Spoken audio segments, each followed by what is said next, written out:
Thank you for having me on the show, Vipin, and hello to my co-panelists. देखिए, मैं हमेशा ये कहता रहा हूँ कि जहाँ तक ई कॉमर्स प्लेटफॉर्म्स हैं इंडिया में, वो हर रेड या कोई भी एक्शन रेगुलेटरी अथॉरिटीज या जैसे हमारी जैसी कंपनीज जो काउंटरफीट्स के अगेंस्ट जब एक्शन लेती हैं, तो उनकी एक ब्लैंकेट टेम्पलेट वाली स्टेटमेंट आ जाती है दैट हम अपने सेलर्स के अगेंस्ट एक्शन लेते हैं, जो डेलिंक्वेंट जो सेलर्स हैं ऑनलाइन इनके प्लेटफॉर्म्स पे। पर ऐसा असल में होता नहीं है ग्राउंड पर, क्योंकि आज तक इंडिया में ई कॉमर्स के इतिहास के अंदर कोई भी एक ऐसा केस नहीं है जहां ई कॉमर्स प्लेटफॉर्म्स ने अपने किसी सेलर के अगेंस्ट जो गलत करता हुआ पाया गया या पकड़ा गया उसके अगेंस्ट कोई एक्शन लिया हो। तो इसके चलते हुए कोई डेटरेंस क्रिएट नहीं होता। अब दूसरी तरफ ई कॉमर्स प्लेटफॉर्म्स और क्या करते हैं, मैं आज आपसे शेयर करता हूँ। साल 2016 में हमने फ्लिपकार्ट के कुछ सेलर्स पर दिल्ली में रेड की। उसके उस क्रिमिनल रेड के बाद हमने एक सूट फॉर डैमेजेस फाइल किया जो दिल्ली हाई कोर्ट में अब पेंडिंग है।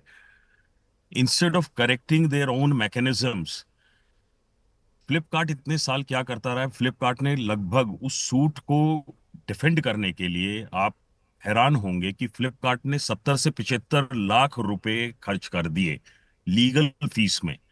हम्म। तो आप अंदाजा लगा सकते हैं कि एक ई कॉमर्स प्लेटफॉर्म इतने पैसे एक सूट को डिफेंड करने में खर्च कर रहा है, जबकि अपने सिस्टम्स को करेक्ट करने की कोई मंशा ही नहीं है, जबकि वो इतना कोई कॉस्टली अफेयर नहीं होता। Hmm. So that is the state of affairs. ओ, हाँ, बड़ी दुखद बात है कि कंपनी जो खुद को डिफेंड कर रही। तो सचिन, इसमें ये बात मेरी समझ में नहीं आ रही कि ये दोनों ही बहुत बड़ी कंपनियां, जैसे मैंने कहा कि एक डायरेक्टली यूएस की है, दूसरी यूएस बैकडअप है, या कोई भी कंपनी अगर वो इस तरह का काम कर रही है तो वो खुद भी नहीं चाहेगी, जितना मैं समझता हूं कि क्यों कोई कंपनी ऐसा चाहेगी कि उसके एक काउंटरफिट सामान बिके या उसके नकली सामान बिके, या तो फिर पीछे से ऐसा कोई इन लोगों ने सिस्टम अपने उसके लिए बनाया हुआ है। चलिए, यहाँ पर धीरेन्द्र साहब कुछ कह रहे हैं कि उसमें उनको कुछ ज़्यादा फायदा होता है, और अगर ऐसा है तो क्या वो एक छोटा सा सिस्टम जब एक ग्राहक पकड़ सकता है कि ये का सामान नकली है, तो क्या इतनी बड़ी कंपनी नहीं पकड़ सकती? धीरेन्द्र जी, इसमें इसमें विपिन बिल्कुल पकड़। चलिए एक एक करके आता हूं। धीरेन्द्र जी कुछ कहना चाह रहे थे तो उनकी बात सुन लेता हूं, फिर आपके पास आ रहा हूं। सचिन। हाँ जी, हाँ जी। देखिए, ई कॉमर्स प्लेटफॉर्म्स का मैथमेटिक्स बड़ा सिंपल है। जितना भी माल, जितने भी प्रोडक्ट्स ई कॉमर्स प्लेटफॉर्म्स पे बिकते हैं, तो उसमें हर यूनिट जो सेल होती है उसमें उस सेल प्राइस का 15 से 20% का कमीशन ई कॉमर्स प्लेटफॉर्म अपने पास रखते हैं। बाकी अमाउंट सेलर के पास जाती है। अगर वो सेलर्स के अगेंस्ट एक्शन लेने लग गए, जो गलत करते हुए पाए गए सेलर्स, तो उसका इफेक्ट, रिपल इफेक्ट दूसरे सेलर्स पर होगा। सेलर्स घटेंगे और जो प्रॉफिटेबिलिटी है ई कॉमर्स प्लेटफॉर्म्स की, वो डिक्रीज हो जाएगी। और दूसरी तरफ आज तक हमने हमने हंड्रेड्स ऑफ 100 सेलर्स को हमने इन्वेस्टिगेट किया। जब आपके पास इन ई कॉमर्स प्लेटफॉर्म्स के पास सेलर्स के एड्रेसेस वगैरह को वेरीफाई करने का कोई सिस्टम ही नहीं है। जो इनवॉइसेस आते हैं, जो स्पेशली जो गलत करते करते हुए पाए गए जो सेलर्स, जो काउंटरफीट प्रोडक्ट्स बेचते हुए या सब स्टैंडर्ड प्रोडक्ट बेचते हुए, उनके जब इनवॉइसेस आए जहां हमने परचेजेस की, प्रीटेक्स परचेज, तो जो इनवॉइसेस आए तो ग्राउंड के ऊपर वो एड्रेस ही गलत पाए गए। सो बेसिकली कोई मैकेनिज्म, चेक्स और बैलेंसेस का कोई मैकेनिज्म है ही नहीं कॉमर्स प्लेटफॉर्म्स का। और मुझे नहीं लगता कि they have any intent of rectifying their own systems, as simple as that. जी जी जी। इट्स ऑल अबाउट तो प्रॉफिटेबिलिटी फॉर देम। राइट, तो सचिन, जहां जैसे धीरेन्द्र जी कह रहे हैं कि एक तरफ उनको अपने सेलर्स की चिंता है, तो क्या उनको अपने बायर्स की चिंता नहीं है? या फिर अब चूंकि ई कॉमर्स इतना डीप पेनिट्रेट हो गया है, जिसमें टियर 3 टियर 4 सिटीज या छोटे गांव कस्बों तक पहुंच गया है, जहां शायद अवेयरनेस इतनी ज़्यादा नहीं हो कि ये जूता अगर आया है मेरे पास बड़े ब्रांड का तो ये असली है या नकली है, या परफ्यूम आया है तो असली है कि नकली है, और धंधा चल रहा है। बिल्कुल, तो इसमें विपिन दो तीन चीजें हैं, जैसा कि धीरेन जी ने भी बताया। सेलर्स के ऊपर में ड्यू डिलिजेंस को बढ़ाने की जरूरत है। वो बहुत ही इंपॉर्टेंट है।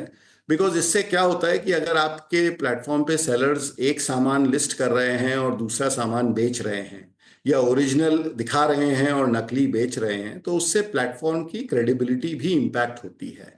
और क्रेडिबिलिटी जो है, अगर एक बार क्रेडिबिलिटी आपकी इम्पैक्ट हो गई और कस्टमर्स ने शॉप करना बंद कर दिया, 2 या 3 बार अगर किसी के पास नकली सामान आ जाता है, तो मोस्ट लोग जो हैं, स्पेशली आपके सीनियर सिटीजन्स, वो बिल्कुल प्लेटफॉर्म को यूज करना बंद कर देते हैं। कोई भी इस तरह की चीज, नॉन ब्रांडेड चीज खरीदने के लिए या कुछ भी अदर देन आपका ग्रोसरीज और वेरी बेसिक एसेंशियल्स, लोग खरीदना यूज करना बंद कर देते हैं। तो ये ई कॉमर्स प्लेटफॉर्म्स के इंटरेस्ट में नहीं है कि वो इस तरह के फ्रॉड्यूलेंट सेलर्स को बेसिकली प्लेटफॉर्म पर रहने दें, बिकॉज उससे प्लेटफॉर्म की क्रेडिबिलिटी हर्ट होती है। तो पहला स्टेप जो है इसमें वो बहुत जरूरी है, वो ये है कि आप सेलर्स पे बेहतर ड्यू डिलिजेंस करें एज अ प्लेटफॉर्म।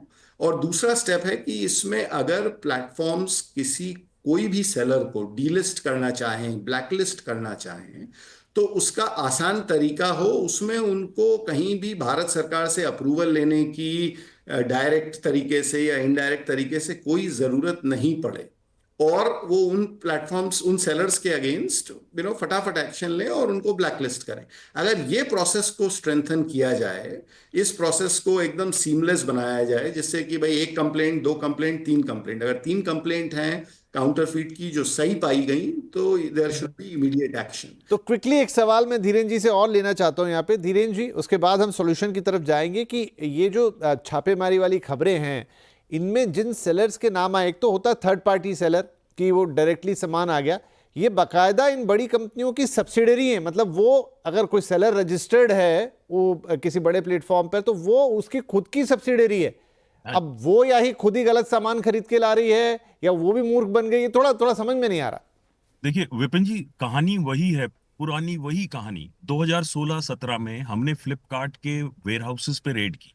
उन वेयर हाउसेस को कौन कौन कौन सी कंपनी चलाती थी? कंपनी का नाम था इन्हीं की सब्सिडरी इंस्टाकार्ट। जो अभी ये दिल्ली में जो Flipkart BIS, bureau of Indian standards ने जो रेड की, वो इंस्टाकार्ट इनकी सब्सिडरी कंपनी पर थी। और अब देखिए 2016 और 17 में जो कहानी थी, there has been no change. अब फ्लिपकार्ट दिल्ली हाई कोर्ट में जाकर कहती है कि इंस्टाकार्ट हमारी सब्सिडरी नहीं है। सो सो वुड यू, यानी कि this is so you know, I have no words to explain कि इतनी बड़ी कंपनियां और उनकी सब्सिडरी वो बार बार उसी गलत काम को करते हुए पकड़ी गई।